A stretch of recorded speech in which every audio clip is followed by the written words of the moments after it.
नमस्कार, आप देख रहे हैं द बेटा। मैं आपके साथ राघव शर्मा। इसमें मौजूद हूँ मैं ग्वालियर में।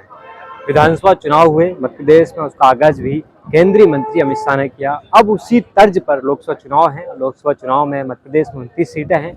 उसी तर्ज पर अब लोकसभा चुनाव का भी आगाज केंद्रीय मंत्री अमित शाह ने कर दिया है। बीजेपी का पार्टी अब पूरी तरह लोकसभा चुनाव की तैयारी में जुट चुकी। मैं मौजूद हूँ भोपाल ग्वालियर में। ग्वालियर का आप देख सकते हैं आदित्य ये होटल है। आदित्य होटल में अभी समय बैठक चल रही है। केंद्रीय मंत्री यहाँ पर मौजूद हैं।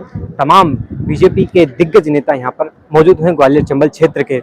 यहाँ पर बात करें हम तो ज्योतिरादित्य सिंधिया भी बैठक में मौजूद हैं।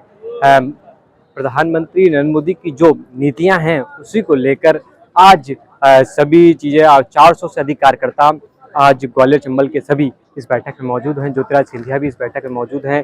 बीडी शर्मा भी जो प्रदेश मंत्री हैं, प्रदेश अध्यक्ष हैं भाजपा के, वो भी इस बैठक में शामिल हैं। तो वहीं हितानंद शर्मा जी जो प्रदेश संगठन महामंत्री भी इस बैठक में शामिल हैं। नरेंद्र सिंह तोमर भी इस बैठक में शामिल है।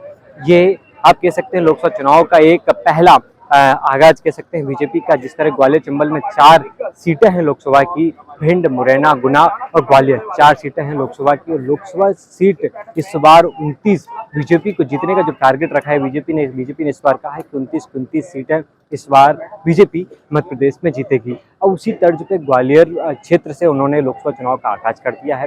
क्लस्टरों की बैठक है, ग्वालियर चंबल क्लस्टर की इस बैठक में कह सकते हैं तमाम पदाधिकारी ग्वालियर चंबल क्षेत्र के संगठन के भी इस बैठक में शामिल हैं।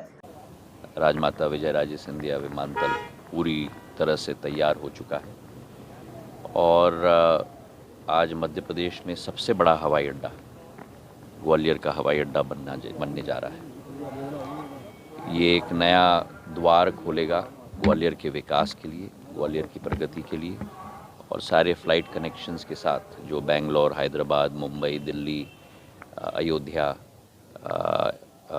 इंदौर, ये सारी कनेक्टिविटी के साथ उत्तर, पूर्व, दक्षिण, पश्चिम चारों दिशाओं में मैं मानता हूं कि ग्वालियर की विकास और प्रगति के लिए एक नया अवसर प्रदान करने के लिए पूर्ण रूप से, सुचारू रूप से तैयार हो जाएंगे। सर, मध्य प्रदेश में सर एयर एम्बुलेंस की भी सुविधा शुरू हो गई है। वो भी हम लोग उस पर भी काम कर रहे हैं। अभी हेम service, helicopter emergency medical services देश में पूरे देश में पहली जगह ऋषिकेश के एम्स के साथ हम लोग शुरू कर रहे हैं।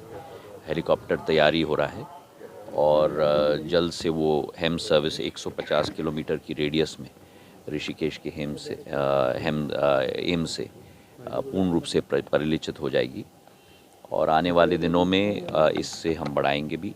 और मध्य प्रदेश में भी एयर एम्बुलेंस की सर्विस मुख्यमंत्री जी के साथ मिलकर हम लोग। सर, गुना में पासपोर्ट केंद्र सर आपकी इम्पोर्टेंट है, बहुत महत्वपूर्ण बैठक है।